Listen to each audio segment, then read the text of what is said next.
L'histoire militaire montre bien que plus personne ne nous prend au sérieux. Nous ne faisons que déranger avec notre armée woke, composée de soldats transgenres et d'un char pour femmes enceintes. C'est la réalité. Nous dérangeons partout désormais. Tu peux noircir autant de noms que tu veux dans les dossiers Epstein. Et tu peux détruire autant de SMS que tu veux de Madame von der Leyen. Mais il y a des gens qui connaissent la vérité. Et à propos d'Epstein, je peux seulement dire qu'ils sont tous impliqués. Toute l'Union européenne, l'administration américaine, les pays, les hauts responsables du monde entier. Ceux qui se considèrent comme l'élite sont étroitement impliqués dans tout ce scandale. On en vient parfois à se demander, à qui peut-on encore faire confiance ? Et je dois te dire très honnêtement, Peter, je n'aurais jamais pu imaginer que de telles paroles sortiraient de ma bouche. Ces derniers mois, je me suis laissé porter par les événements. Pierre, pour moi, tu es vraiment quelqu'un d'absolument unique. Tu es théologien, tu es journaliste, tu parles la langue du peuple et tu vas exactement là où ça chauffe. Après notre dernière conversation qui a eu plus de 2 millions de vues, il n'était même pas encore question de ton livre actuel. Et voilà, 7e édition. Soyons honnêtes, est-ce qu'aujourd'hui c'est déjà une provocation de simplement dire ce que la personne ordinaire pense au comptoir ? Cette chaîne ne grandit que parce que des gens comme toi ont décidé de rester. Actuellement, 89% regardent sans appuyer sur le bouton d'abonnement. Ça me brise un peu le cœur. Si tu retiens juste une chose qui t'améliore de 1%, aide-moi à faire baisser ce chiffre. Un abonnement, c'est le meilleur deal sur Internet. C'est gratuit, tu gagnes en intelligence, je reste motivé. Passons maintenant à la vraie raison de ta présence. Oui, c'est une provocation au sens propre du terme. En effet, ça appelle à se manifester. Ce n'est rien de négatif. La provocation est aussi positive que le terme populiste. Car si je ne parlais pas de façon populaire, ou si je n'agissais pas de manière populiste, je serais ennuyeux. C'est pourquoi je trouve ça toujours génial, même avec ce livre. Toutes les librairies doivent le proposer parce qu'on peut faire des affaires avec. Dans les librairies de gare, partout, j'en trouve des palettes entières. Les vendeurs en font des boutons parce qu'ils disent « ce n'est pas possible, le contenu est vraiment horrible ». Provocateur et justement interpellant. Mon but, c'est de ne pas être ennuyeux. Et pour moi, le plus grand honneur, c'est quand on dit « le controversé Peter Hale ». Magnifique. Le contraire de controversé, c'est ennuyeux. Et de ça, on a déjà assez de monde. Tu as donné un titre percutant à ton livre. Pourquoi vous nous détruisez ? Pourquoi as-tu choisi un tel titre ? Parce que mes titres sont toujours provocateurs. Par exemple, vous avez encore toute votre tête ? Ce sont tous devenus des formules passées dans le langage courant. Vous avez encore toute votre tête ? Peut-on maintenant le crier à la classe politique toutes les 5 minutes ? Ou sauver notre argent liquide, ou sauver l'escalope tzigane. J'ai réussi cela. L'escalope tzigane figure toujours sur les menus des restaurants courageux, car cela n'a rien à voir avec le racisme. Non, le titre doit toujours être provocateur, mais il doit aussi être correct. Et je dois honnêtement dire que j'ai fait protéger ce titre il y a plus d'1 an, et je l'écris dans le premier chapitre en disant « Tout le monde m'a déconseillé parce qu'il disait « Rien n'est pire que la coalition feu tricolore ». Le nouveau gouvernement Merz, Söder, la CDU et la CSU, ils vont révolutionner le pays dans le bon sens. J'ai juste dit, vous savez quoi ? Je les connais tous et je sais qu'ils ne changeront rien. Et ma prévision, c'est que tout va empirer. Et maintenant, avec cette œuvre merveilleuse, là, on a déjà le courage de publier un 3e livre selon la devise. On en achète un, on en offre 2. Ils ont vraiment mis dans le mille. Ils sont en train de nous détruire. Donc, les décisions politiques d'aujourd'hui sont une forme d'autodestruction sans précédent. Je dois tout de suite intervenir et dire « Pour chaque homme politique, il y a un électeur. » Et je pose aussi la question aux électeurs « Pourquoi nous détruisez-vous » Et il faut alors leur demander « Pourquoi vous détruisez-vous vous-même » En portant au pouvoir des gens qui ne font rien d'autre que de vous détruire. Et si je regarde simplement de façon très objective ce que nous vivons en ce moment, c'est la RDA puissance 180. Le citoyen allemand libre peut se déplacer comme il veut en Europe. Il peut donc aussi faire le plein où il veut. Mais notre gouvernement a maintenant une guerre qu'il trouve vraiment formidable. Cela conduit à une explosion des prix de l'essence, et cela uniquement en Allemagne, parce que comme alternative, nous n'avons que l'éolienne et le toit solaire, alors que d'autres ont des centrales nucléaires. Maintenant, en tant qu'Allemand libre, tu vas en Hongrie, en Autriche, en France, en Espagne, et là-bas, tu peux faire le plein à bas prix. Et quand tu reviens, il y a la police fédérale des frontières et la douane qui sont là et qui disent « Excusez-nous, réservoir plein ». Mais ça ne nous plairait pas du tout, et tu dois payer des droits de douane. Ça, c'est la RDA puissance 180. À l'époque, tu ne pouvais pas sortir, aujourd'hui, tu ne peux pas entrer. Nous devons payer des frais d'entrée pour notre propre pays. Et là, je me demande, pourquoi les gens acceptent-ils cela ? Je me suis toujours demandé pourquoi nous ne descendons pas par millions dans la rue. Je vais y revenir dans un instant. Tu es connu pour ton franc-parler. Est-ce qu'il y a eu un moment en écrivant le livre où tu t'es dit « Oh là, Peter, si j'écris vraiment ça comme ça, tout va me retomber dessus » ou bien maintenant, tu t'en fiches complètement ? Franchement, je m'en fiche complètement. Je dois dire honnêtement que je vis pratiquement de la critique. C'est presque devenu un modèle économique pour moi. Je veux dire le fait d'être critiqué. Si je recevais maintenant le prix Nobel de littérature, le prix du livre allemand, le prix Grimm ou n'importe quel prix télévisé, je saurais que j'ai fait quelque chose de mal. Ce journal allemand s'attaque à moi depuis déjà 50 ans et il continuera même au 100e anniversaire de ma mort. Au 100e anniversaire de ma mort, il continuera encore à s'en prendre à moi et il a consacré une demi-page à ce livre. Bien sûr, en écumant de rage, ils disent que tout cela n'est que des propos de comptoir, des pensées obtuses et tout ce genre de choses. Je ne peux que dire, formidable, on ne pourrait pas rêver meilleure publicité, car c'est justement cela qui éveille l'intérêt de lire ce livre. Et je peux seulement dire que j'ai toujours fait cela durant toute ma carrière professionnelle, y compris dans la diffusion d'informations, dans l'émission Heut et dans le Heut Journal. Il faut s'exprimer de façon concise et claire, sans mots étrangers, et il faut afficher sa position et parler franchement. Tourner autour du pot ne mène à rien. Et le truc, c'est que les lecteurs aiment ça. Et je constate que de plus en plus de jeunes viennent vers moi et disent « C'est vraiment génial, on a enfin lu un livre à nouveau ». Normalement, on ne lit plus du tout. Non, je dois être honnête, ça ne sert plus à rien de tourner autour du pot, il faut qu'on aille droit au but, et je préfère être trop critiqué que pas du tout. Parce que si tout le monde m'applaudissait partout, je saurais aussi que j'ai fait quelque chose de mal. Je veux provoquer, après tout. Et tous les livres qui, je crois, sont sortis ces dernières années et qui ont un peu exagéré, ont finalement aussi réussi à entrer dans les listes des best-sellers, parce que ça ne sert à rien. Oui, ils étaient toujours en haut. Gagner un grand prix académique, mais ensuite personne ne le lit. Une 7e édition, c'est aussi un peu le langage de l'AfD, où l'on met vraiment les choses sur le... Donc, les nomme pour qu'elles atteignent aussi les gens. Oui, je voulais en fait piquer un slogan de l'AfD.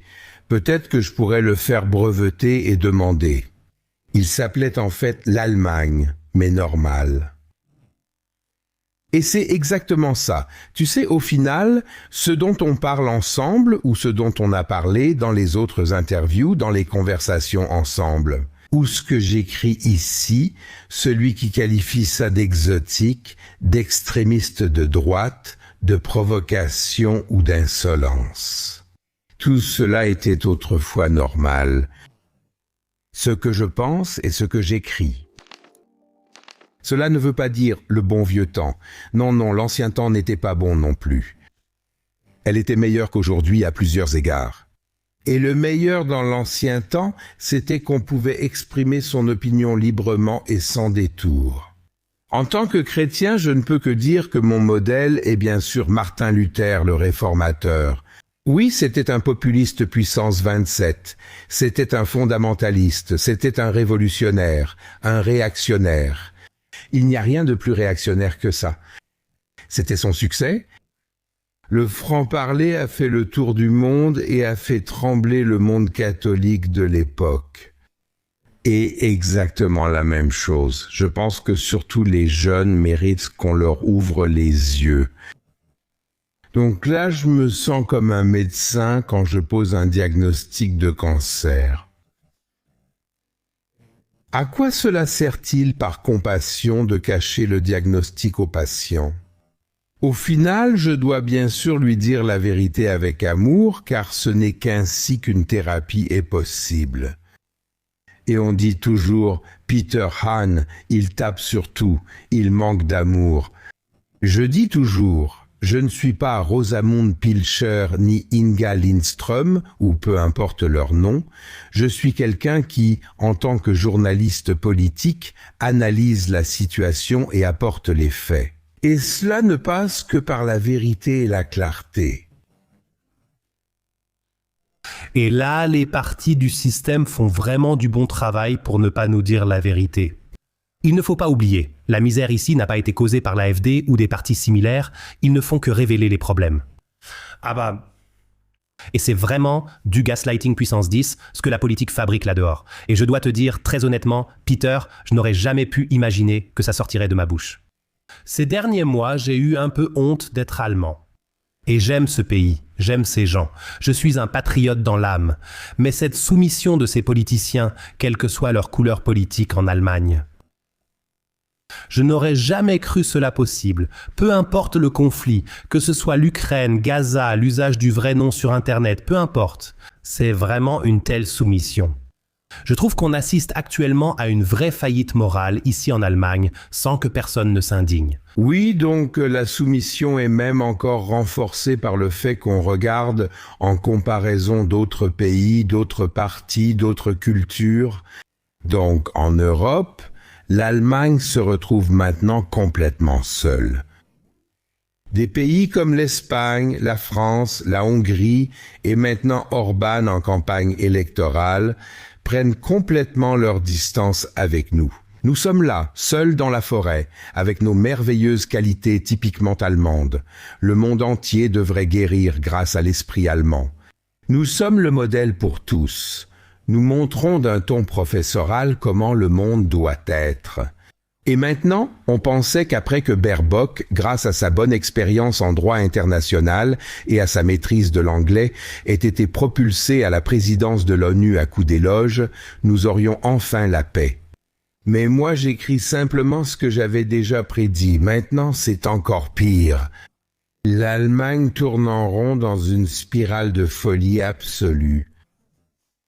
Le contre-exemple serait que nous soyons choqués, comme l'Espagne par exemple, et que nous disions « Nous prenons maintenant une toute nouvelle direction.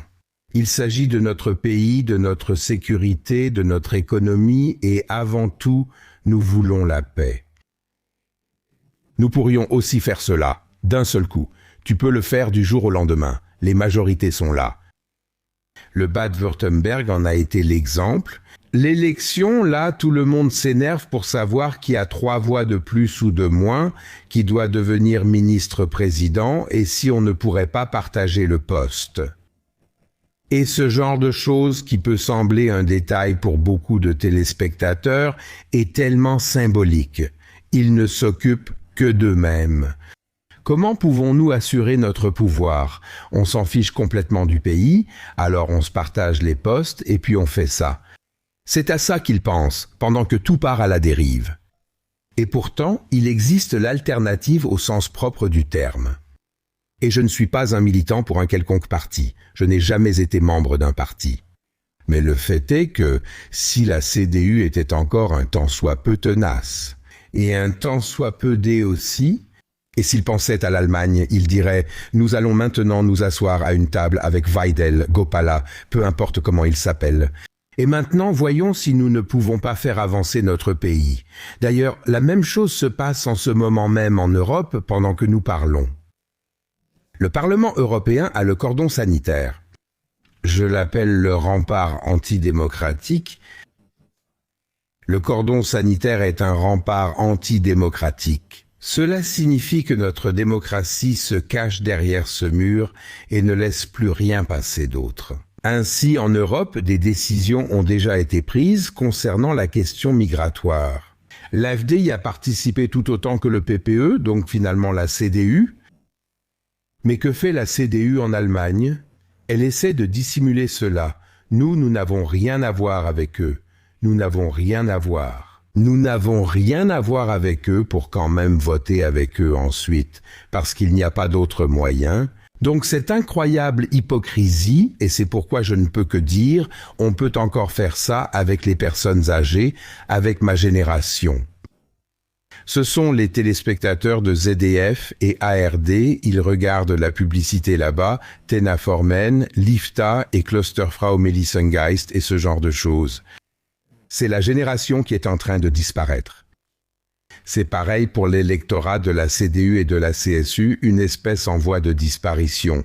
Ça me fait juste un peu de peine de devoir mourir plus tôt parce que je fais partie de cette génération. La jeunesse est aujourd'hui ailleurs et c'est pour ça qu'ils ont peur. Ils veulent interdire Internet et tout le reste parce qu'ils paniquent. Et je peux te dire, en tant qu'ancien professeur de lycée, que ce débat m'a vraiment amusé. S'il visait vraiment les jeunes, il commencerait par la consommation de sucre. Voilà. Il commencerait par la nourriture à la cantine. Je n'exagère pas. Avant, j'avais des éruptions cutanées rien qu'en passant devant la cantine, parce qu'il y avait tellement de substances chimiques dans l'air. Ici, il ne s'agit pas des jeunes. L'État perd le monopole de l'opinion. L'État n'arrive plus à toucher les gens, parce qu'ils voient bien la misère dans les écoles. Les jeunes ne votent pas pour les Verts, mais peut-être pour l'AfD. Ils voient bien ce qui se passe à Gaza, ce qui est diffusé sur TikTok, d'une certaine manière, les jeunes. Et par exemple, lors de la première discussion, nous avons critiqué les jeunes. Oui, parce qu'ils sont un peu comme des poules affolées. Et j'ai un peu changé d'avis à ce sujet. Ils n'ont tout simplement pas envie de se faire avoir. Oui, ils voient qu'un billion a été détourné, dans votre génération qui s'est vraiment cassé le dos. À l'époque, il y avait encore quelque chose à obtenir. Maintenant, il n'y a plus rien à prendre de l'État. Ils voient bien que l'argent a été complètement détourné de son but. Et ils se disent « Attends une seconde, en fait, je pourrais travailler à temps partiel. Je peux rendre ma vie plus agréable, travailler 2 ou 3 jours par semaine et passer le reste du temps avec ma famille et mes amis, sans devoir donner mon argent à l'État qui le gaspille partout dans le monde. » Je trouve que les jeunes d'aujourd'hui sont vraiment très très intelligents. Enfin, ceux qui ne courent pas partout affolés dans le monde. Parce qu'ils ont justement ces possibilités de comparaison. Et je pense que l'État veut simplement imposer cette interdiction des réseaux sociaux. C'est simplement parce qu'il se rend compte qu'il n'arrive plus à atteindre les jeunes. Tu as tout à fait raison. Et il faut toujours, enfin malheureusement, c'est dans mes veines, pour ainsi dire. Je veux être informé, je suis profondément engagé politiquement. Et alors je remarque les petits détails que d'autres ne voient peut-être même pas. Lors du même congrès du parti à Stuttgart de la CDU, où ils ont dit « Nous protégeons les enfants ». Et c'est vraiment terrible. S'ils voient maintenant Mime by Simo et Peter Hahn, et s'ils regardent Meet Your Mentor. Donc tout ça, les enfants, c'est vraiment terrible. Lors du même congrès du parti, la question de la taxe sur le sucre a été débattue. Pour la taxe sur le sucre, nous savons qu'il y a des associations entières de médecins qui disent qu'il faut éloigner les enfants du sucre. Des mesures punitives seront prises si besoin, nous sauvons les enfants. Non, la CDU était au même congrès du parti. 5 minutes après avoir décidé que tu ne peux aller sur Internet qu'à partir de 16 ans, il disait « Oh, la liberté, il faut défendre la liberté. Il ne doit pas y avoir de taxe sur le sucre. » Là, tu vois à ce point précis l'hypocrisie absolue. Si c'était vraiment pour nos enfants et nos adolescents, il faudrait interdire le sucre et promouvoir l'Internet. Et dire que tout le monde doit aller sur Internet. Si tu veux vraiment être bien informé, tu ne peux le faire que sur Internet, ou d'autres. ARD et ZDF, les médias dominants, tu peux tout oublier. Mais certains commencent aussi à changer. Je viens justement de faire une grande interview où nous discutons ensemble ce week-end dans le Berliner Zeitung. Ce n'est pas vraiment un journal qui est politiquement proche de moi, qui avait totalement raison, y compris sur la guerre en Ukraine, etc. Mais tout cela est en train de se fissurer. mais la diversité et la pluralité que nous défendons tous. Je viens de traverser des forêts de drapeaux arc-en-ciel de Wilmersdorf à Prenzlauer Berg. On ne peut même pas voir aussi loin. C'est pourtant le symbole de la diversité. Alors pourquoi voudrait-on censurer Internet et nos émissions? Les interdire sous prétexte de pornographie et ainsi de suite. Et j'insiste sur le mot prétexte. Premièrement, quand je vois tout ce que les enfants et les adolescents consomment aujourd'hui, je rougis rien qu'en lisant le résumé du contenu, sans même parler de le regarder moi-même. Les temps ont complètement changé aussi en ce qui concerne ce qu'on peut raisonnablement accepter. Et d'autre part, tout ce qui est interdit, tu dois le savoir en tant qu'enseignant, ce que j'interdis devient justement intéressant. Ma règle a toujours été, quand j'avais des politiciens qui me demandaient « Comment fait-on passer un message auprès des gens ?» C'est très simple. Vous devez mettre ça dans un dossier, il faut qu'il soit marqué dessus, secret, confidentiel, strictement personnel. Et si vous mettez 10 tampons dessus, c'est gagné, en 5 minutes. Dans les médias, tout le monde regarde le dossier fermé plutôt que celui en libre accès. Mais tout cela est tellement simple et évident. Ce qui est interdit devient intéressant. Non, ce qui m'énerve, c'est l'hypocrisie sous prétexte de vouloir protéger les enfants. Et qui sont donc cette brigade de protection? C'est le réseau de Monsieur Epstein. Il faut vraiment mettre les choses au clair. Monsieur Epstein, ce n'est pas seulement le prince Andrew et on ne sait quoi d'autre. C'est un immense réseau d'idéologues du corona, d'idéologues du climat, de fauteurs de guerre. Maintenant, nous avons les noms. Vous voyez, nous savons bien, un immense réseau qui est en plus couronné par cette ignominie inhumaine de l'abus de mineurs. Un immense réseau.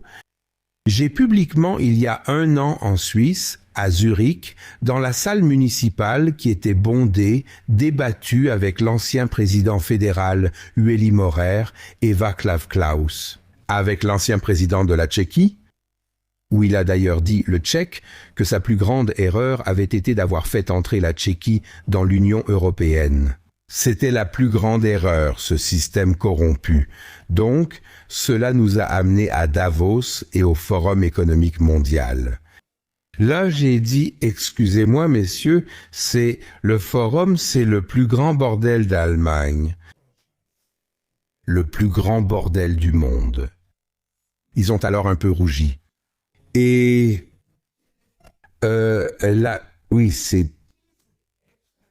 l'affaire Epstein montre l'abîme de l'homme, mais aussi l'abîme d'un système entier basé sur le mensonge, qui se prétend en plus chrétien et occidental,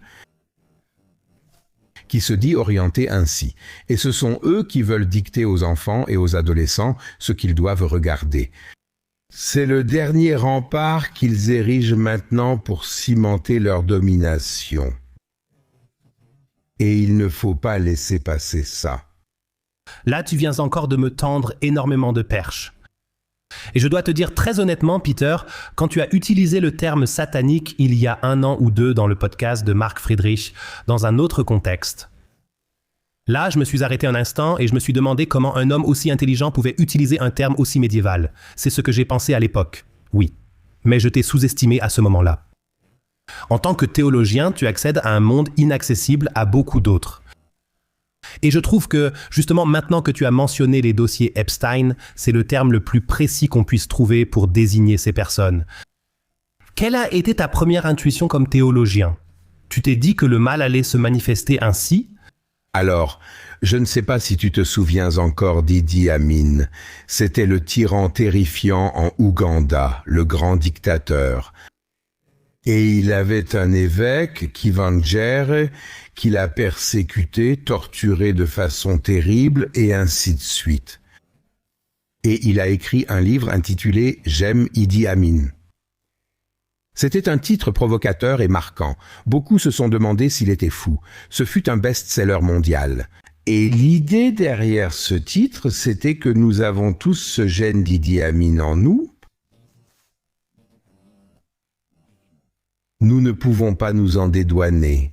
C'est typiquement humain, ces abîmes, la haine, l'envie, l'oppression des autres, se mettre en avant, exercer son pouvoir. On peut tout énumérer, tout cela est en nous. Quand j'ai entendu parler d'Epstein, j'ai d'abord pensé que c'était vraiment très intéressant. Un Xavier Naidoo qui d'ailleurs a reconnu s'être rapproché de la foi en Jésus-Christ grâce à un service religieux que j'ai célébré. Lui, sans entrer dans ce qu'il fait par ailleurs, je ne sais rien de tout ça.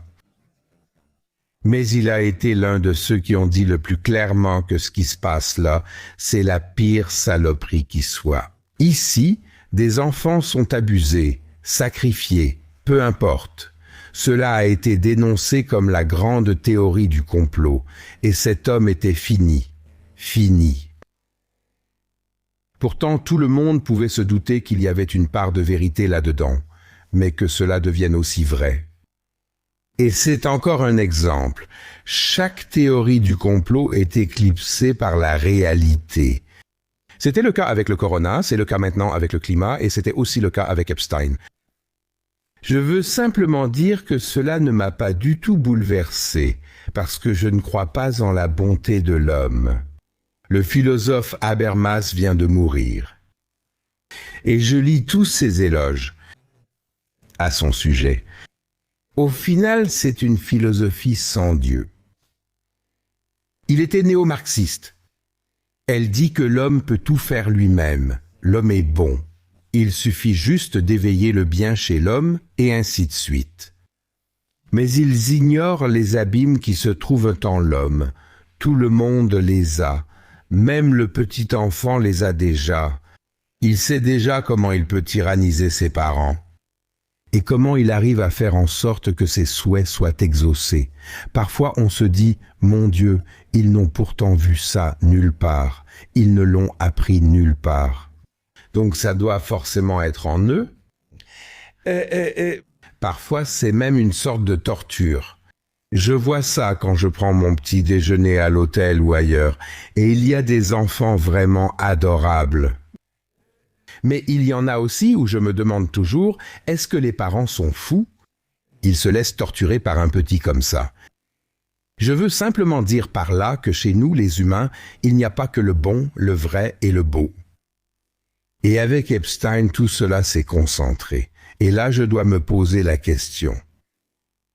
Aujourd'hui, nous sommes le 6 et, alors que nous sommes assis ici, c'est le 6e anniversaire. Où le gouvernement fédéral, à l'époque, je m'en souviens, s'est adressé à nous, les journalistes, via X, Twitter et tous les moyens possibles, en disant qu'une théorie du complot incroyable était en train de se dérouler à ce moment-là. À savoir que le gouvernement fédéral prévoyait des confinements, l'obligation du port du masque et les mesures les plus strictes contre cette pandémie de coronavirus. À savoir que tout cela serait une théorie du complot et des fake news. C'était officiellement la position du gouvernement fédéral il y a exactement 1 an. Et 3 semaines plus tard, tout est arrivé.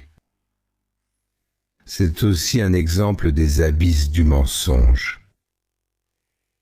Le gouvernement actuel, comme je l'écris dans mon livre, c'est très actuel, je l'écris dans le premier chapitre, est arrivé au pouvoir avec la devise « Plus jamais de grandes dettes ». Notre jeunesse doit être libérée de ce fardeau de dettes et de catastrophes économiques. Nous promettons que cela ne se reproduira plus jamais. 3 jours après l'élection, cela s'est avéré être le plus grand mensonge de tous les temps. Je me demande parfois, que va-t-il encore arriver? Pour que nous nous réveillions, que tout le monde se réveille, qu'est-ce qui doit encore arriver maintenant? Mais malheureusement, nous reprenons bien trop vite le cours normal des choses. Concernant Epstein, je ne peux que dire, ils sont tous impliqués là-dedans. Toute l'UE, l'administration américaine, les pays, les hauts responsables du monde entier, ceux qui se considèrent comme l'élite sont étroitement impliqués dans tout ce scandale. On en vient parfois à se demander à qui peut-on encore faire confiance? Je me suis souvent posé cette question récemment. Le pouvoir et l'argent corrompent, c'est la preuve ultime. Et au fond, peu importe que tu sois de l'AfD ou de la CDU. En fin de journée, ils s'assoient ensemble. Devant les caméras, ils s'affrontent, puis vont boire une bière après. Et le schéma était clair. Délit d'initié, juste pour appartenir à ce cercle exclusif. Délit d'initié, enrichissement personnel maximal, juste pour se sentir comme un dieu et au-dessus des lois. Et à ce moment-là, peu importe presque. Mais c'est justement ça la clé.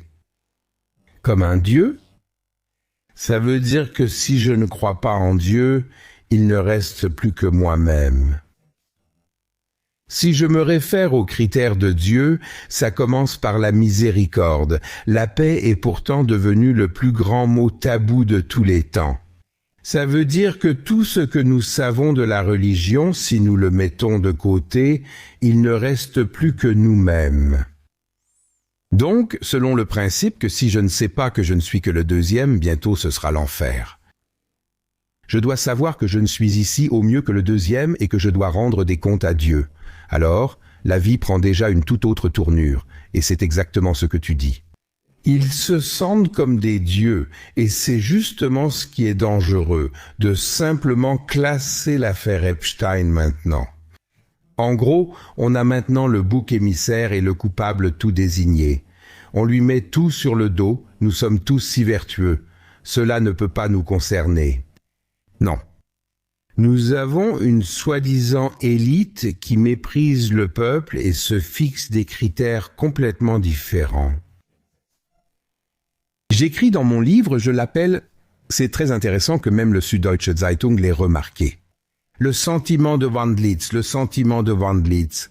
Comme Eric et compagnie se sont retranchés ici en RDA dans leur Wandlitz et avaient leurs propres règles du jeu. Le peuple idiot n'avait pas le droit d'avoir des produits de l'Ouest, ni de regarder la télévision de l'Ouest, et qui sait quoi d'autre. Mais l'élite s'est permis tout cela. C'est exactement la même chose aujourd'hui à tous les niveaux de la politique. Une corruption incroyable, qu'on n'a pas le droit d'appeler ainsi, sinon on se fait arrêter, et ensuite l'Office de protection de la Constitution arrive. Cela veut dire qu'ils n'ont plus conscience de commettre des injustices. Ils vivent le mensonge comme si c'était normal. Ils jurent toujours d'éloigner le mal du peuple allemand et d'accroître son bien-être, mais ils font le contraire. Faux. Tu viens de citer le Forum économique mondial et Davos. C'est incroyable. Ils sont là, ils font leur discours sur la justice climatique, la corruption, tous ces grands sujets. En coulisses, les mêmes protagonistes cherchent comment contourner ces règles à leur avantage. C'est vraiment prendre la population pour des idiots, non? Une arnaque pour le peuple, mais rien ne change, oui. Mais tout le monde joue le jeu. Maintenant, Özdemir revient soudainement sur le devant de la scène, que je connais très bien, je les connais tous. C'est pourquoi, ce qui est confidentiel, je ne le répète pas. Mais sinon, on pourrait écrire des livres entiers là-dessus. Un Özdemir, en tant qu'écologiste, faisait partie des adeptes du Forum économique mondial. Ils ont ces programmes de Young Leadership. Donc pour les jeunes politiciens qui, je dirais, y sont endoctrinés. Donc là-bas, il y a les Jens Spahn et les Özdemir. Et toute cette génération qui prétend aujourd'hui être pour la justice dans le monde, pour la paix. Et qui sait quoi d'autre, paix, joie, bonheur, ils ont tous été conditionnés ainsi. C'est-à-dire que c'est un réseau et qu'en fin de compte, ils font tous partie du même ensemble. Et c'est pourquoi mon appel, c'est que les seuls qui en sont encore libres, je dis bien encore, c'est l'AfD. Parce qu'ils n'ont encore jamais eu le droit de gouverner nulle part, et parce qu'on les considère, pour ainsi dire, comme s'ils avaient des maladies contagieuses, on ne peut même plus leur serrer la main nulle part. Ou prendre l'ascenseur ensemble, et encore moins les inviter à Davos ou à la conférence sur la sécurité à Munich. Et si Donald Trump, Vance et Rubio n'existaient pas, ils n'auraient absolument aucun poids. Fait intéressant, c'est Donald Trump qui dit que la démocratie n'existera en Allemagne que lorsque l'AfD sera traitée sur un pied d'égalité. Pour moi, c'est déjà le seul intérêt du fait que Donald ait gagné l'élection, sinon tout serait perdu. Mais maintenant, il faut dire très sobrement qu'ils existent, ceux qui n'ont jamais eu l'occasion auparavant de participer à ce système. C'est pourquoi, pour toute personne normale, la logique veut que nous devions leur donner une fois l'occasion de montrer s'ils sont vraiment meilleurs. Nous avons aussi donné l'occasion aux Verts, nous avons aussi donné l'occasion aux partis de gauche. Tu aurais pu dire que les uns sont des écolo-gauchistes farfelus et que les autres sont des meurtriers du mur de Berlin. Et avec eux, nous ne voulons plus rien avoir à faire. Cordon sanitaire, cordon sanitaire. Non, ils ont eu l'occasion de montrer s'ils en étaient capables ou non. À mes yeux, ils ont montré qu'ils n'en étaient pas capables. Nous pouvons essayer cela avec l'AfD. Mais la blague, c'est qu'il y a un risque qu'ils en soient capables. Et ensuite, la CDU va vraiment se faire écraser si elle fait une coalition avec eux, parce que tout ce qui est positif sera alors attribué à l'AfD. De toute façon, je ne comprends absolument pas toute cette hystérie autour de l'AfD. J'ai voté pour les pirates, j'ai voté pour les Verts, j'ai déjà voté pour l'AfD. Oui, qu'est-ce que ça change? Je suis un témoin de mon temps. Je vais faire pareil, après avoir observé le centre-gauche, je vais regarder le centre-droit. Tu as mentionné Donald Trump, il est apparu 5000 fois dans les dossiers. Est-ce que tu as aussi été un peu déçu à ce sujet? Il était vraiment l'une des figures les plus centrales dans ces dossiers Epstein. Oui, en fait, j'étais déçu que ce soit si peu. Je m'attendais vraiment à un grand coup d'éclat. Mais en tant que personne informée, je savais bien que s'il y avait eu un grand scandale dans ces dossiers, il aurait déjà été révélé lors de la première élection de Trump en 2016. Et pour le détruire dès ce moment-là, donc dans le cas de Trump, tout s'est effondré comme un soufflet. Au contraire, nos médias passent sous silence le fait que Trump avait déjà averti les plus hautes autorités au sujet d'Epstein des années auparavant. Il s'est adressé précisément aux autorités en Floride et a dit que c'était un criminel. Ça devrait en fait faire la une du genre « Trump l'a reconnu, compris et a averti ». Mais ici encore, c'est le même cas que pour l'AfD en Allemagne. Si on avait vraiment quelque chose, on l'utiliserait de façon dévastatrice pour détruire quelqu'un. Au contraire, en Allemagne, nous avons maintenant la situation où de plus en plus de tribunaux donnent raison à l'AfD. Cologne ne peut pas être qualifié d'extrémiste de droite. C'est la même chose maintenant à Hanovre avec l'Office de protection de la Constitution. Mais on ne lit cela dans presque aucun journal. Bien sûr, ils sont tous retranchés là-bas derrière leur rempart antidémocratique. Cela veut dire qu'il y a de plus en plus de juges qui disent « nous ne participons plus à cela ». Et « nous ne participons plus » est le nom de ce jeu. En Allemagne, la justice est politique. Et elle n'est pas infiltrée politiquement, elle est politique. Les procureurs sont soumis aux instructions du ministre de la Justice en place et donc du parti au pouvoir. C'est pourquoi ça ne m'étonne pas que la plupart des procès pour des insultes du genre « imbécile » aient lieu en Bavière. Parce que la CSU a une peur panique que l'AfD puisse devenir forte d'une manière ou d'une autre, parce qu'alors il serait complètement hors jeu. Et pour Donald Trump, c'est exactement la même chose sur le plan géopolitique. Je n'ai pas besoin de défendre chacune des décisions de Donald Trump, ni de les approuver ou quoi que ce soit. Mais une chose est claire pour moi. Si Donald Trump avait perdu l'élection. Et j'ai moi-même participé à la campagne électorale. J'ai rencontré Harris et tous les autres. J'ai aussi rencontré Donald Trump. Si la candidate préférée du gouvernement allemand de la CDU et de la CSU, à savoir Kamala Harris, avait remporté l'élection, nous ne serions plus assis ici tous les deux. Alors la tendance à la baisse de la liberté en Allemagne et de la démocratie aurait été beaucoup plus rapide. Et là, je ne peux te dire qu'une chose. Tu peux noircir autant de noms que tu veux dans les dossiers Epstein. Et tu peux aussi masquer autant de SMS que tu veux. Détruire ceux de Madame von der Leyen. Mais il y a des gens qui connaissent la vérité. Peut-être que ce sont eux les véritables puissants.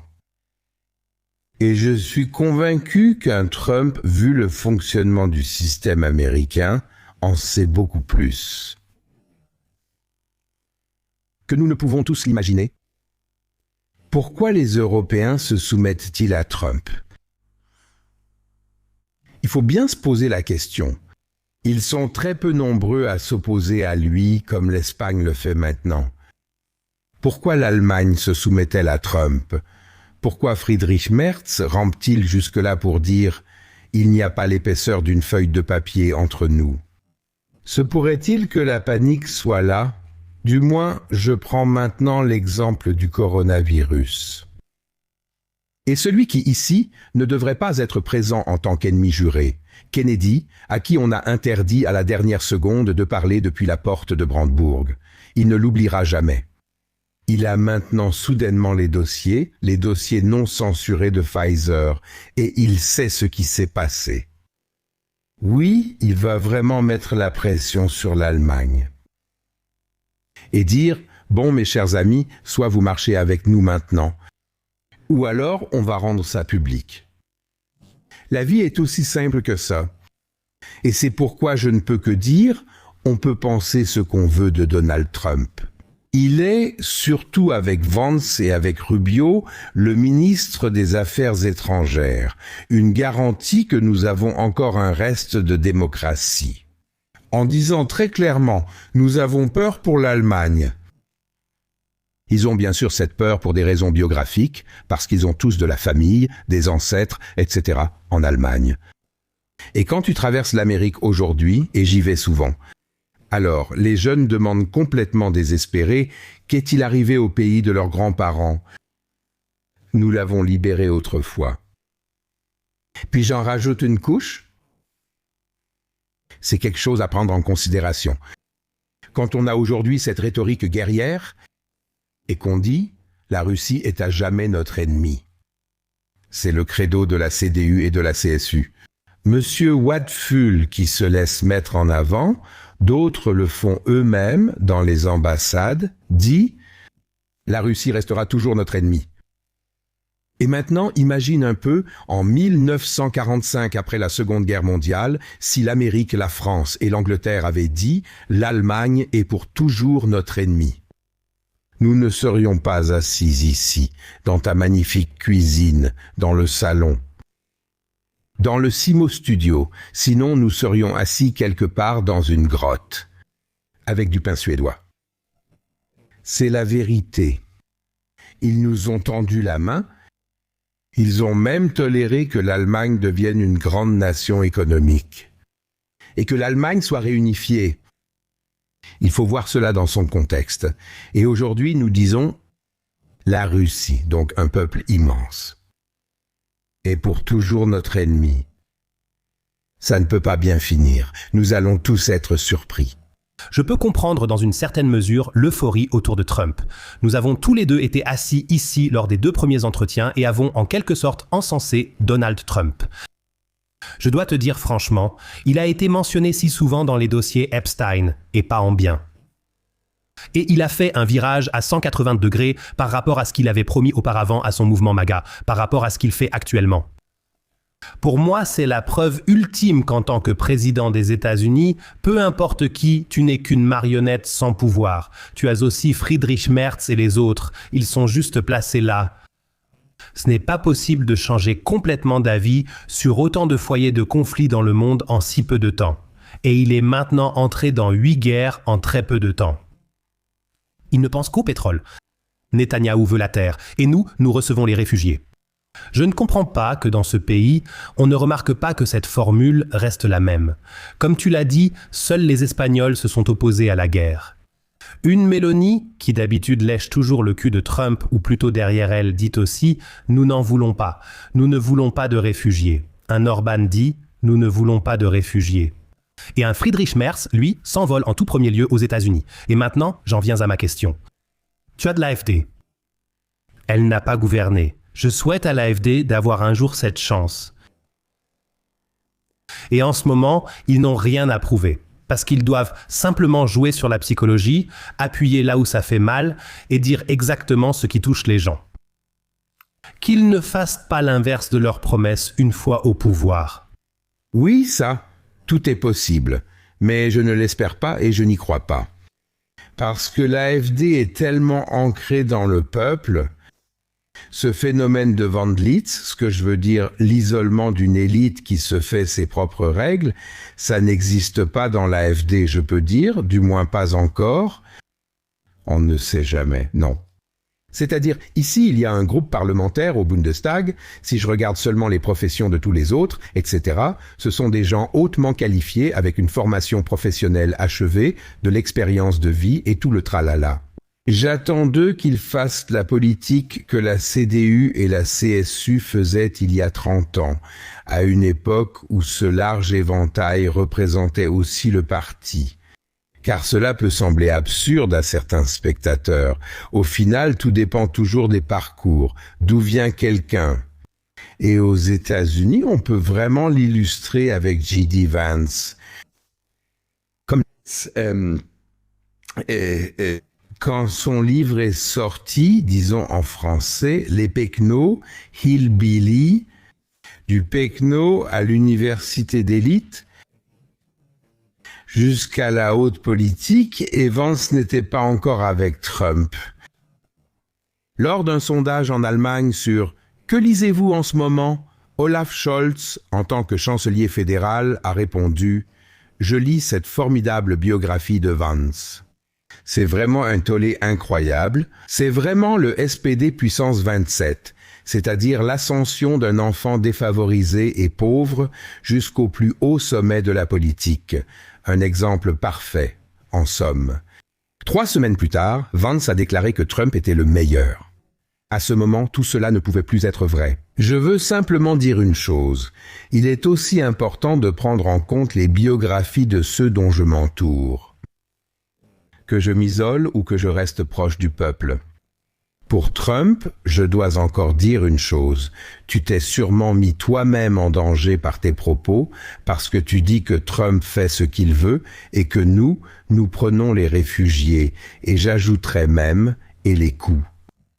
C'est nous qui payons toute la guerre en Ukraine, d'une part avec des milliards, mais en même temps avec le suicide de l'Allemagne. Donc, en fait, nous la payons 10 fois plus. Nous jetons l'argent en direction de ce clown corrompu là-bas à Kiev et d'un autre côté, nous nous détruisons nous-mêmes. Donc c'est une destruction décuplée. Mais excuse-moi, tu as maintenant lié cela au fait que son mouvement MAGA, donc le mouvement America First, ne fait qu'un. Non, en fin de compte, c'est même une stratégie habile qu'un Trump dise « alors je vais simplement affaiblir l'Europe ». Il ne mérite pas mieux.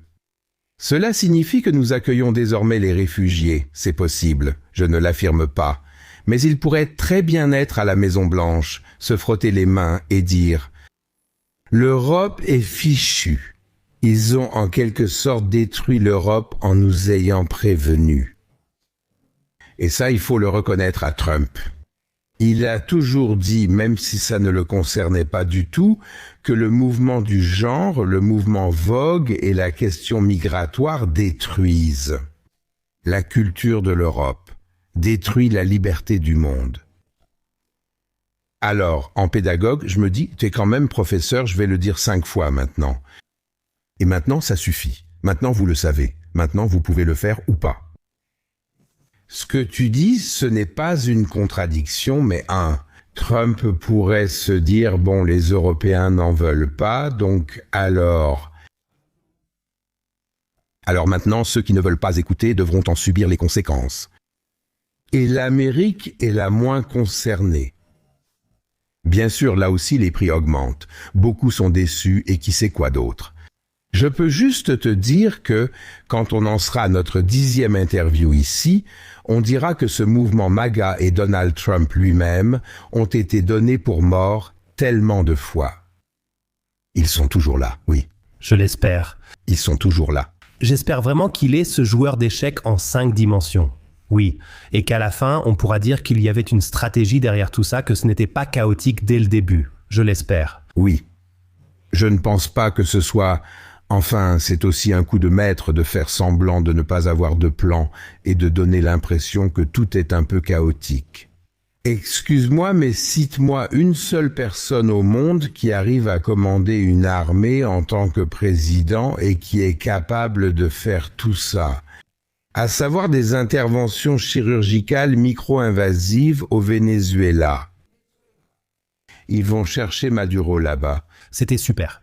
Et pas de bombardement de zone. Quelque chose de similaire s'est aussi produit à Téhéran. Là-bas, il y a évidemment eu plus de dégâts collatéraux. Mais quand même, qui peut réussir à cibler Khomeini précisément? Personne d'autre ne peut y arriver. Bien sûr, l'Allemagne a évidemment la plus forte armée du monde. Nous avons 13 personnes pour libérer le Groenland. Par son histoire militaire. On voit bien que plus personne ne nous prend au sérieux. L'Allemagne ne fait que déranger. Nous étions autrefois une figure de proue dans l'OTAN. Nous dirigions des manœuvres et Dieu sait quoi d'autre. L'Allemagne est complètement hors jeu, même au niveau militaire. Nous ne faisons que déranger avec notre armée woke, composée de soldats transgenres et d'un char pour femmes enceintes. C'est la réalité. Nous dérangeons partout désormais. Pendant ce temps, nous nous détruisons nous-mêmes. Tu sais, cher Simo, si tu avais un jour cet enthousiasme que j'ai, par exemple, pour la Californie, parce que pour moi, c'est un pays merveilleusement libre. Et j'ai toujours compris mon ami Thomas Gottschalk qui disait alors « Tu sais quoi là-bas? Personne ne te reconnaît. Là-bas, tu es une personne tout à fait normale et tu n'as pas besoin de valise ni de rien du tout. En fait, il te suffit d'un short et d'un t-shirt. Tu peux les laver la nuit et les remettre le lendemain. » Un pays merveilleusement libre avec tout ce style de vie et tout le reste. Et le truc, c'est que quiconque y est allé une fois en tant qu'étudiant, même s'il est très à gauche, il dit « Je ne veux plus jamais partir ».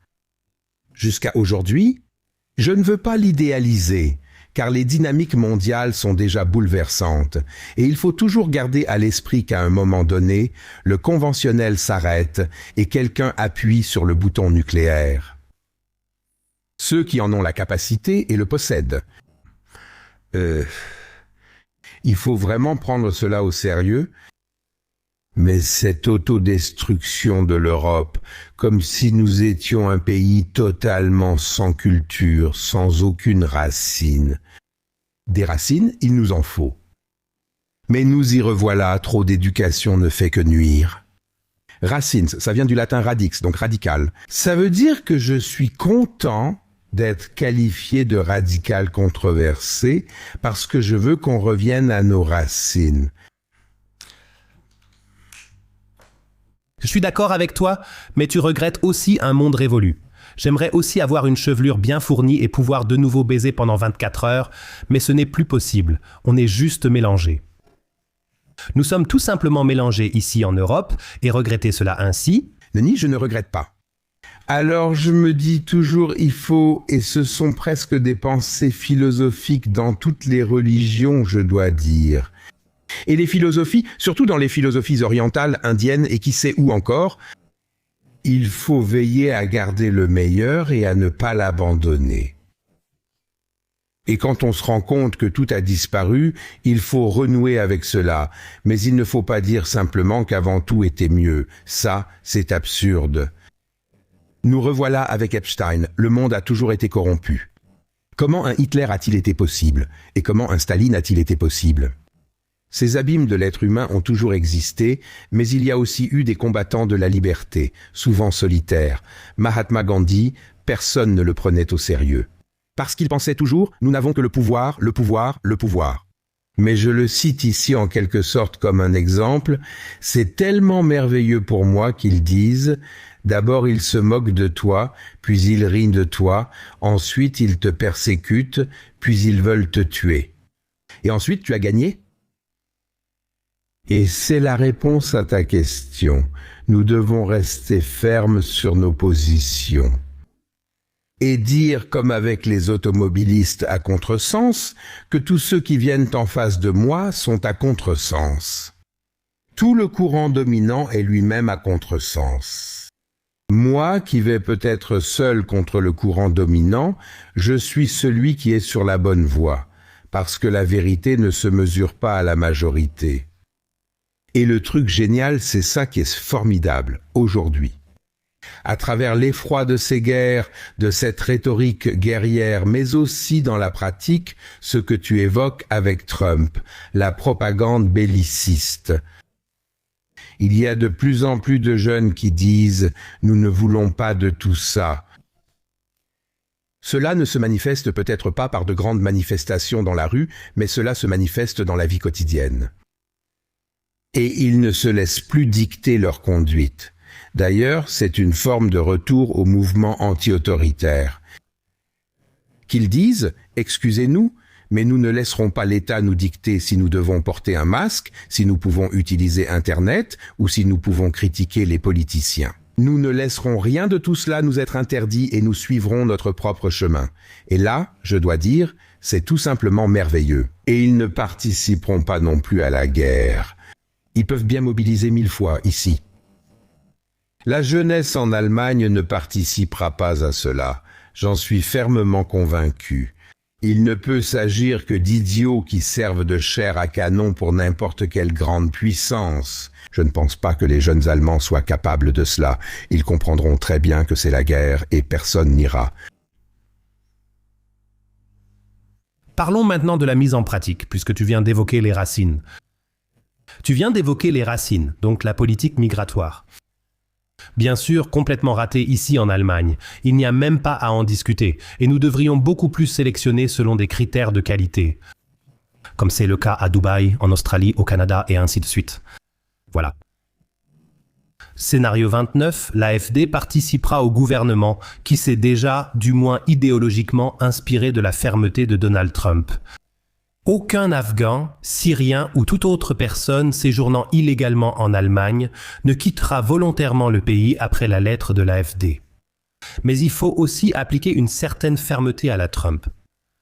Et si l'on regarde les États-Unis, toutes ces opérations ICE ou ces expulsions de masse, c'est vraiment très très impressionnant.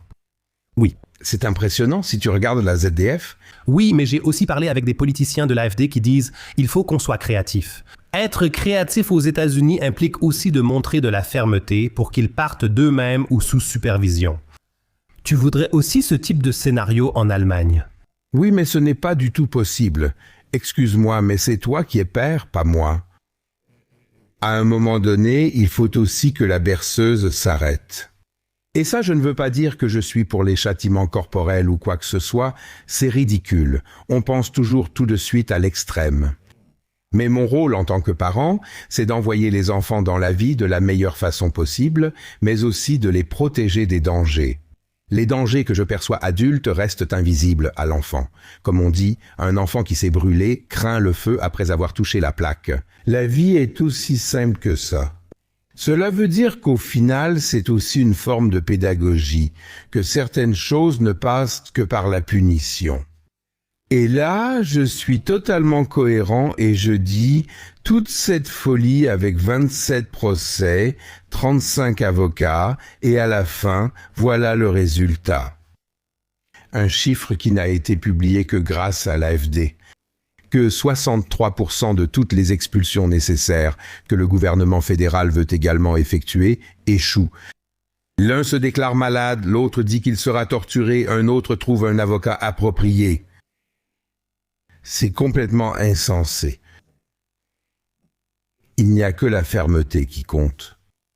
Et là, je compte sur la fonction publique allemande qu'elle dira toujours « Au final, nous faisons ce que veut l'autorité ».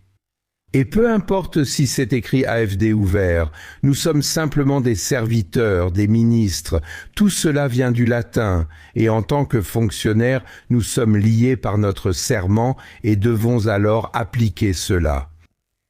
Bien sûr, beaucoup de choses sont déjà infiltrées, dans la justice, aussi dans la police, à tel point que, pour le dire franchement, l'oncle Mustapha est peut-être plus puissant avec sa charia que Madame Weidel qui brandit la Constitution. C'est possible. Mais je constate, je viens justement d'arriver avec un chauffeur de taxi, un Turc, qui m'a d'abord expliqué que ses parents avaient tout construit ici eux-mêmes. Et il ne voit pas pourquoi ils devraient maintenant nourrir tous les Ukrainiens et tous les autres, ils doivent tous partir. Point final. Et pendant que j'étais là, entre parenthèses, il m'a dit « Oh Jésus, j'ai encore une célébrité ». Je lui ai répondu « Oui, la dernière fois, c'était Jens Spahn que j'ai conduit. Et j'ai encore la séparation dans mon taxi, cette vitre de séparation, depuis l'époque du Covid, pour pouvoir transporter aussi des personnes qui ont de graves allergies ou autres à la clinique. Et le premier qui s'est plaint de ce truc-là, pourquoi vous avez encore ce machin, c'était Monsieur Spahn. C'est le même qui a ordonné qu'on ait besoin de cette absurdité, qui a toujours été absurde. C'est des absurdités mensongères. Plus mensonger que ça, c'est impossible. Donc parenthèse fermée, parce que ça me vient à l'esprit à propos du Turc. Et ils disent tous ceux qui sont intégrés ici, et toi avec ton passé aussi, tu n'as rien eu gratuitement. On a tout obtenu par soi-même. On a fait des études. Ensuite, on a exercé un métier et ainsi de suite. Tout cela ne compte plus aujourd'hui.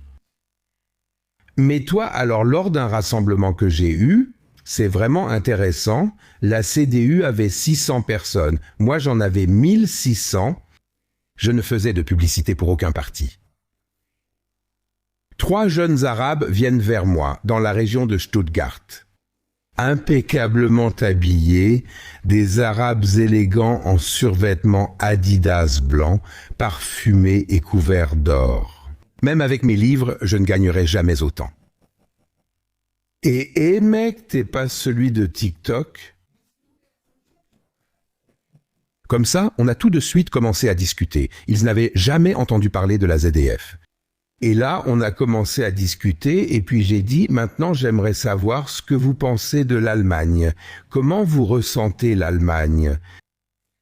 Et puis ils disent un pays sans tradition qui détruit lui-même sa culture et sans foi. C'était au début du mois de jeûne. Et sans foi.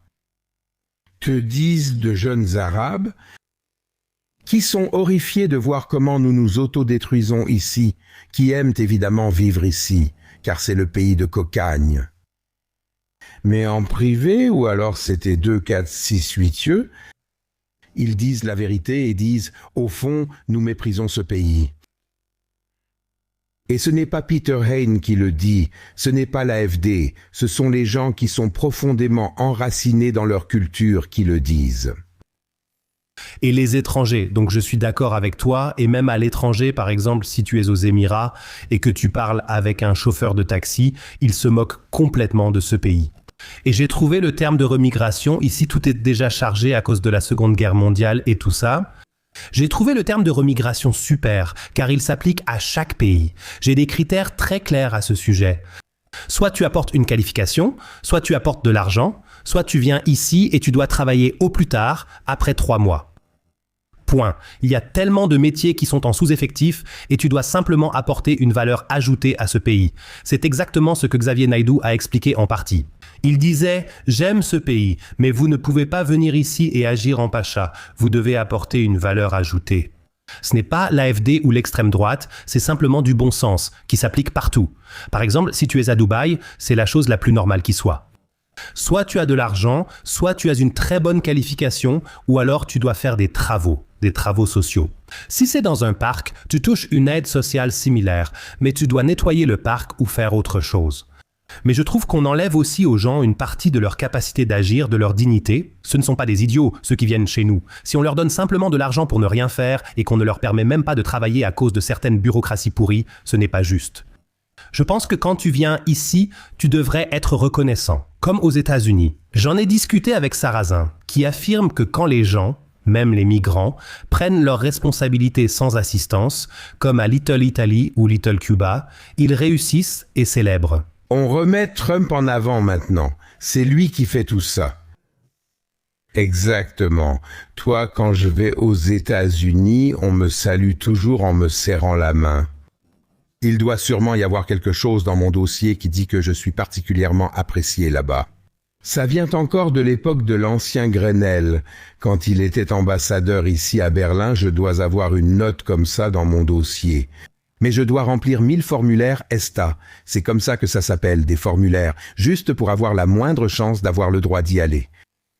Ce sont exactement les obstacles dont nous avons besoin. D'ailleurs, c'est exactement la même question qui sera posée dans 3 semaines lors des élections en Hongrie. Orban, il est carrément diabolisé ici, à un point inimaginable. Parce que toute cette presse grand public et ces politiciens fous ont oublié une chose. C'est grâce aux Hongrois que nous devons la réunification. Parce que ce sont eux qui ont coupé la clôture. Mais deuxièmement, c'est un pays qui, selon des critères chrétiens, que cela plaise ou non, a des critères très clairs. Il est gouverné, il a une politique d'immigration rigide, là-bas, personne ne reçoit d'argent sans rien faire. Ils doivent, si nécessaire, balayer les feuilles. Et je veux dire, à Berlin, le maire CDU nous laisse faire du patin à glace sur les trottoirs pendant 1 semaine, et il y a des gens paralysés, etc., parce qu'il est trop stupide pour répandre du sel. Ce serait impossible en Hongrie. Là-bas, pour obtenir l'aide sociale, on te dit « nettoie le trottoir d'abord ». Tout cela paraît radical, mais en réalité, c'est normal. Et je suis convaincu que toute personne concernée à qui on explique cela le comprendra et dira « Je ne peux pas vivre ici gratuitement, il faut bien que je fournisse quelque chose en échange. » Et nous entendons toujours ces nobles paroles, je veux dire ce crime incroyable. Le coronavirus avec ses soi-disant histoires de vaccins, dont nous savons que tout cela était toxique et mortel. Là, les 2 inventeurs turcs de BioNTech, qui d'ailleurs j'ai vécu là-bas pendant 13 ans. Je connais bien tout ça. Ils habitent à, comment s'appelle déjà l'adresse, pas à Goldstück? Ça ne me revient pas tout de suite. On peut vérifier. C'est à la Goldgrube. Donc l'adresse à Mayence, où se trouve le siège principal de BioNTech, c'est à la Goldgrube. Pour moi, dès le début, c'était clair ce qui s'y passait. Alors, ceux qui venaient toujours en disant « notre recherche et nous voulons la rendre à l'Allemagne ». Nous souhaitons désormais agir positivement pour l'Allemagne. Ils ont reçu les plus hautes distinctions. Et maintenant, il s'avère que c'était du bidon pur et simple, de la pure corruption, de la pure recherche de profit. Et le système récompense ces bandits, il suffit juste d'imposer le récit. La loyauté est plus importante que la véracité. Regarde un Karl Lauterbach. Si jamais il devient président de l'OMS, franchement, ces dernières semaines, je me suis vraiment pris la tête entre les mains. On ne s'étonne pas que Donald prenne la fuite. Je veux dire, le truc, c'est que, franchement, on en est déjà là. Partout où Trump se retire, on met alors sur la table l'argent qui manque. Donc Trump ne paie plus l'OMS. Trump ne paye plus la conférence de Paris sur le climat. Ah, c'est ce que M. Merz de la CDU explique. Ah, c'est nous qui faisons ça, nous sommes quand même les bonnes personnes. Cela veut dire que je souhaite une politique réaliste qui voit clair sur tout ce qui se trame en coulisses et qui a simplement le courage. Comme une toile d'araignée, il suffit d'avoir le courage de la couper. Ou il suffit simplement de couper en haut, et alors tout s'effondre sur lui-même. Point. Ce courage nous est nécessaire. Cela veut dire que l'Allemagne, et donc aussi nos jeunes téléspectateurs, ne peuvent être sauvés que s'il y a vraiment des politiciens courageux qui disent cela. Et maintenant, nous ne regardons plus à gauche ou à droite, mais nous nous attaquons au vrai sujet et nous passons à l'action. Et alors je te dis, en tant que quelqu'un qui était complètement mis de côté par la CDU et la CSU, je préfère encore m'asseoir avec Sarah Wagenknecht qu'avec Ursula von der Leyen. Ou Söder ou des gens comme ça, ces charlatans. Je l'écris ici. Söder A, le 25, en octobre de l'année dernière, fait exploser la dernière centrale nucléaire fonctionnelle, les tours de refroidissement. C'est Söder, pas les Verts. 3 jours après, il a affirmé que l'énergie nucléaire était nécessaire.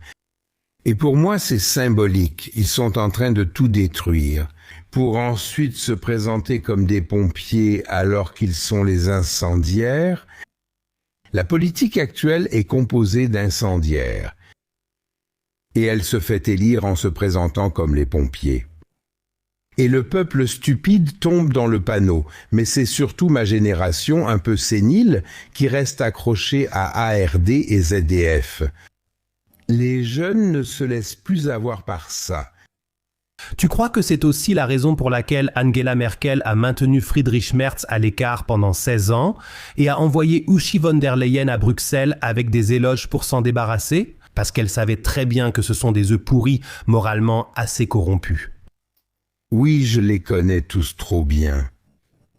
Chez Uschi, je le voyais souvent, je connaissais très bien son père, Ernst Albrecht. C'était un chrétien très croyant. Ministre-président de la Basse-Saxe. J'avais aussi beaucoup à faire avec sa femme, avec qui j'étais au synode de l'église évangélique. Et à la fin, je disais toujours, la démence peut aussi être une bénédiction. Ernst Albrecht était atteint de démence, et je me suis dit qu'il n'avait plus à voir ce que sa fille fait maintenant. Cela peut aussi être une forme de miséricorde. Il ne nous reste plus que l'humour noir. Bien sûr, Merkel était pas assez maître dans l'art d'exploiter les faiblesses des autres, et elle n'était pas du genre à rendre cela public. Elle n'était pas du genre à donner un coup bas à quelqu'un concernant sa vie privée ou autre, en mode « moi, je sais beaucoup de choses ». Ce sont les subalternes en arrière-plan qui faisaient ça, mais tout le monde le savait. Ouais.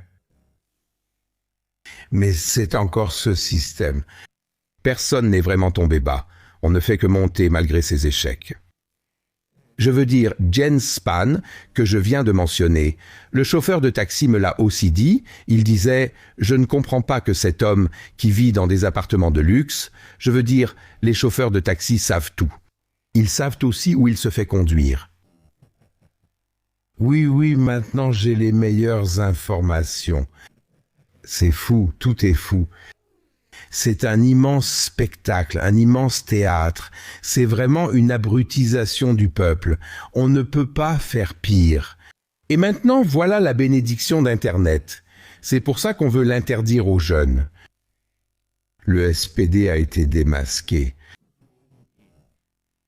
Dans le Bade-Wurtemberg, parce que le candidat principal rend visite à la banque alimentaire, explique qu'il est pour la justice sociale, pour les personnes âgées et les pauvres. Et il va s'engager pour cela, pour ensuite dire à son chauffeur « Allons faire un tour en Alsace, chercher du foie gras, et envoie-moi une photo de là-bas. » Oui, tout cela est maintenant enregistré et ne peut plus être effacé. Et ce guignol de la CDU est tombé à cause de ses petits yeux couleur noisette. Imagine un peu si un politicien de l'AfD avait dit à propos d'une fille de 15 ans dans une émission télé que c'était un rendez-vous génial. Et là, Eva, 15 ans, Epstein, mineur, était assise. Il raconte ça comme ça. Oui, quelqu'un comme ça n'est tout simplement pas moralement qualifié pour une haute fonction ou une fonction d'État. Je ne veux pas le condamner. Ce n'est tout simplement pas possible. Il y a des limites. C'est pourquoi, pour moi, la question est « qui fixe les limites ?» Si la culture ne le fait plus, si la religion ne le fait plus, alors au moins le peuple devrait le faire maintenant. Et là, mon espoir, novembre 1989, a culminé avec la chute du mur le jour de mon anniversaire, ça devait être ce jour-là, le 9 novembre 1989. Que le peuple a dit « Nous sommes le peuple ». Et le truc, c'est qu'ils ont ensuite inversé le slogan « Nous sommes un peuple ». Et c'est le seul salut, que nous enterrions enfin les cordons sanitaires, les barrières antidémocratiques, la haine et l'incitation à la haine. et dire « nous sommes quand même un peuple, nous sommes une communauté de destin ». L'Allemagne, peu importe nos positions politiques, religieuses, de croyances, raciales, sexuelles, quoi que ce soit, nous sommes une communauté de destin. Soit nous y arrivons ensemble maintenant, soit nous sombrons ensemble. Mais pour l'instant, nous avons toujours les capitaines du Titanic, qui croient que le temps est si beau, que l'orchestre joue si bien, que les cuisines ont bien travaillé, alors que l'iceberg n'est plus qu'à 3 mètres.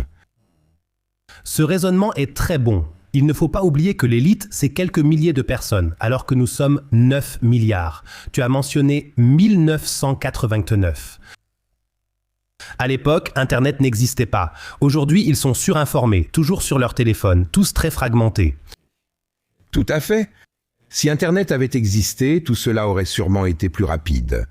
En RDA, chaque information, par exemple, « Oh, il se passe quelque chose à Leipzig », mettait déjà une semaine à arriver. Mais en ce sens, on en revient au sujet. Internet est à la fois une bénédiction et une malédiction. Bien sûr, je ne trouve pas que tout ce qui s'y passe soit formidable. Mais au moins, tu as la diversité des informations, tu peux être présent partout en direct et tu n'es plus dépendant d'un journalisme idéologique ou de la politique. Tu peux, si tu le veux, t'informer toi-même. Qu'il y ait évidemment beaucoup de faux là-dedans. Mais maintenant, excusez-moi, je vais encore poser la question à la CDU qui veut justement supprimer le fait que les enfants puissent y accéder.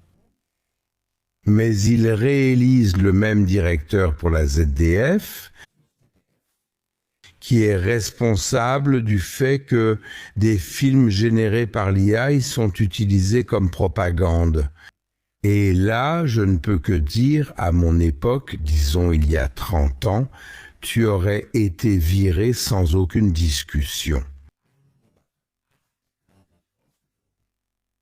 Simplement viré, ça n'aurait même pas été débattu pour ce genre de choses. Comme nous le savions tous, nous ne l'avons pas fait non plus. Il n'y avait pas de faux à l'époque, techniquement ce n'était pas possible, mais tu aurais pu faire autrement. Non, aujourd'hui nous avons perdu tous nos repères. Et c'est justement cela,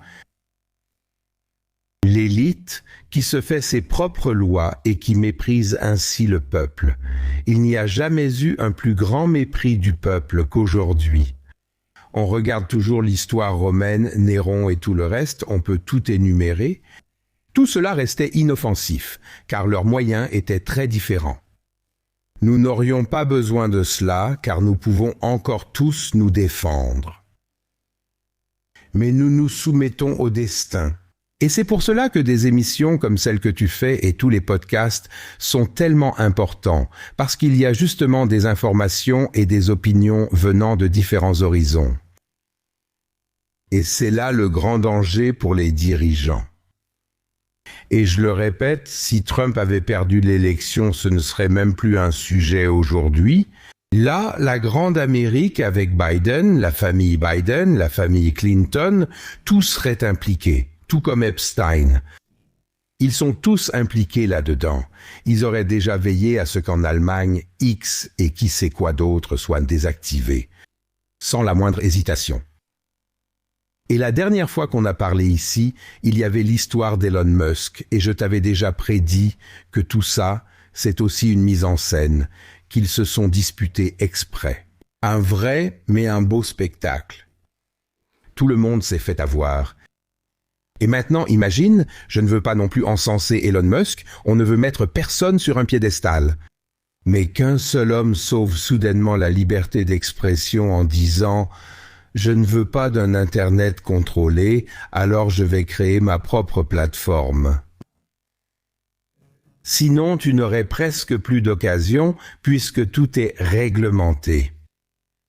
Et lui, il tient tête à l'Europe. Et là, tu as aussi les aspects positifs du capitalisme.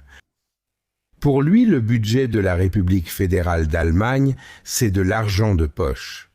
Il pourrait même racheter l'Allemagne. Il est tellement riche. J'ai calculé ça récemment. Il est maintenant plus riche que 23 pays. C'est le prochain billionnaire. C'est un chiffre qu'on ne peut même pas imaginer. Les gens ont compris comment canaliser l'attention ainsi. Le cours de l'action a chuté, je crois, à 180.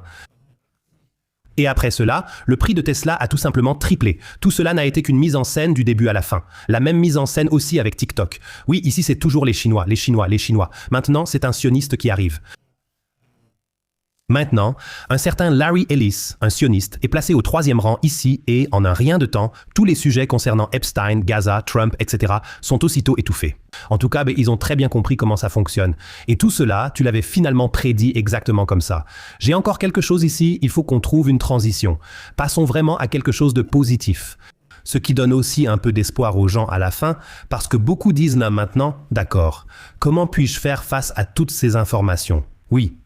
En fait, un jour, sortir dans la rue et rester capable d'agir et ne pas devenir encore plus paralysé et effrayé. C'est toujours très important pour moi qu'une conversation se termine aussi sur une note plus positive.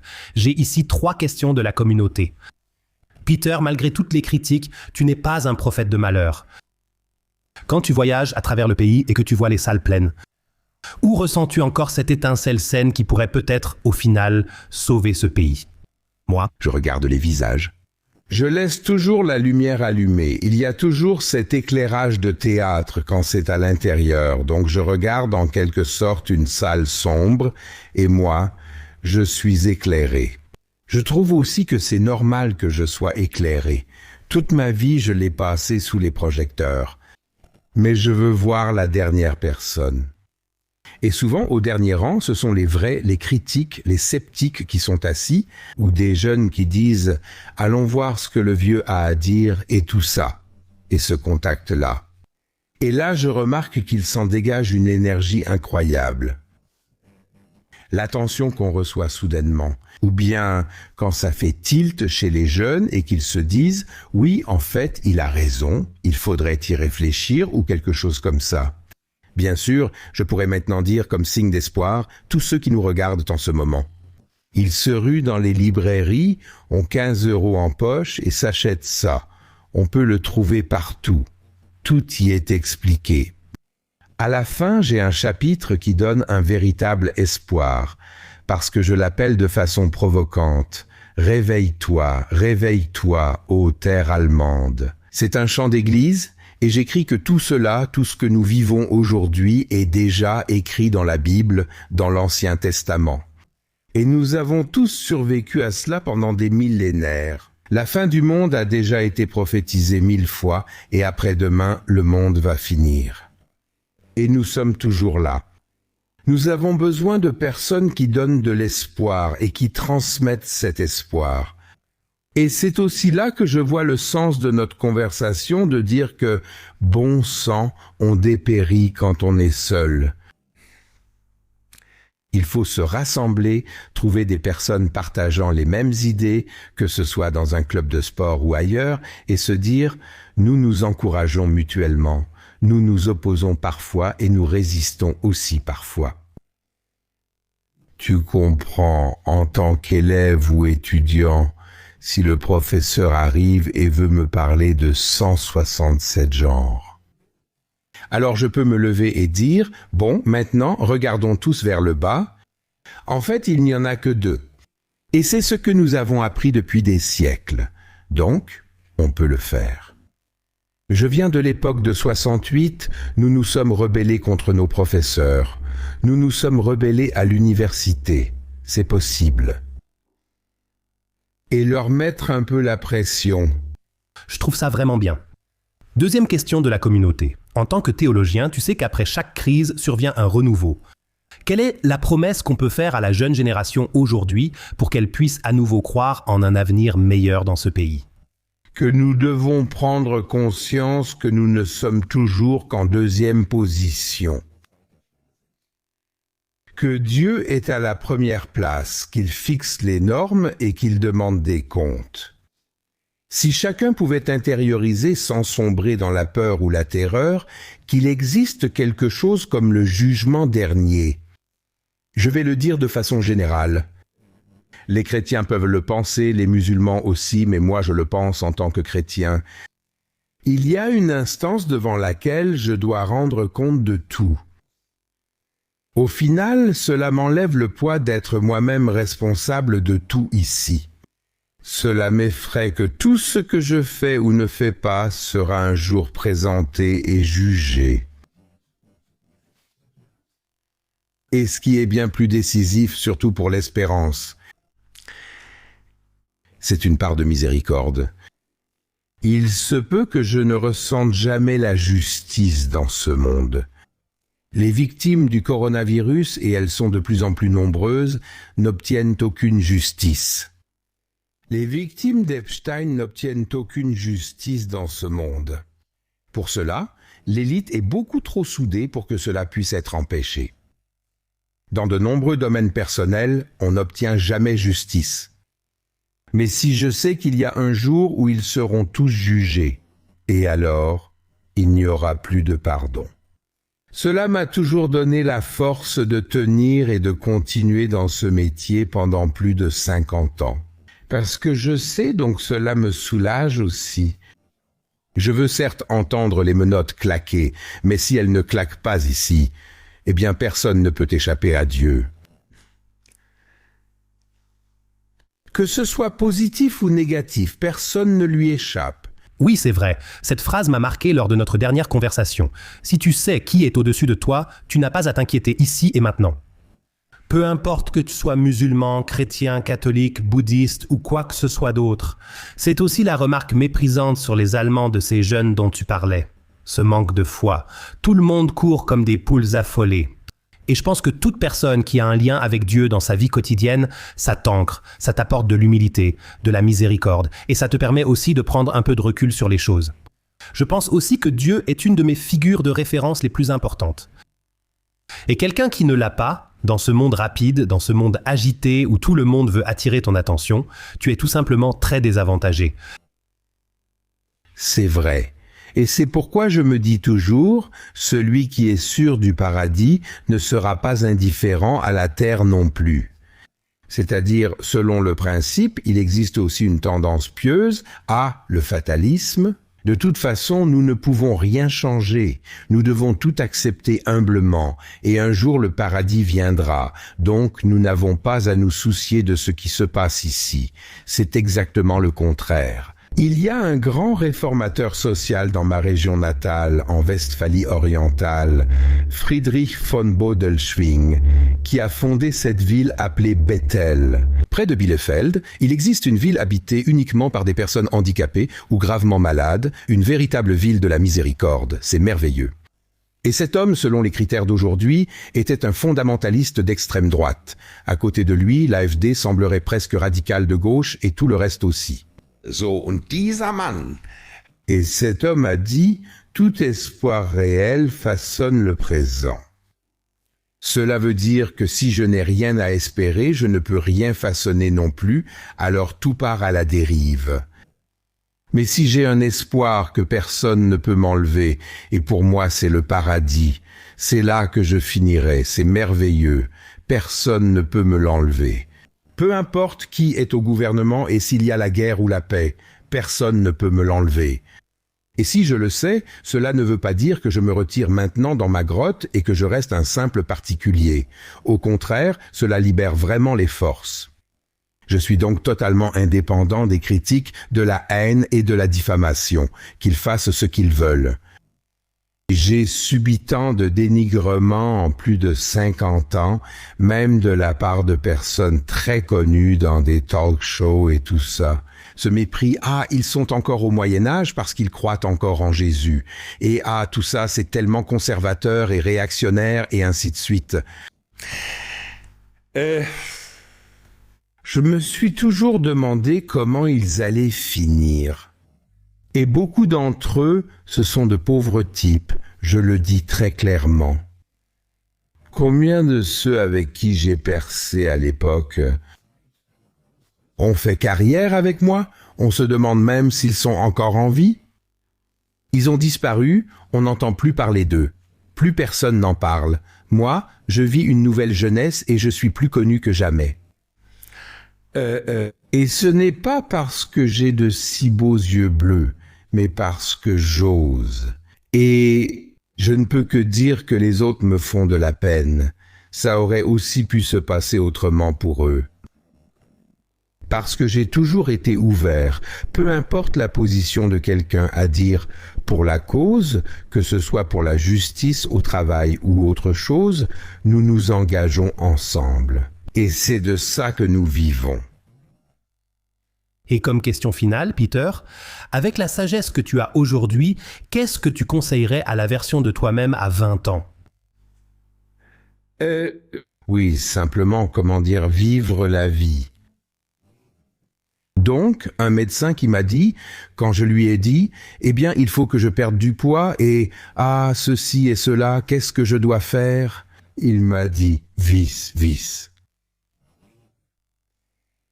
Et tout est en fait contenu dans ce mot, la responsabilité envers moi-même de ne pas me détruire, la responsabilité aussi envers les autres. Et pour qu'ils ne me détruisent pas non plus et que nous formions une communauté, donc simplement dire vice sans règle.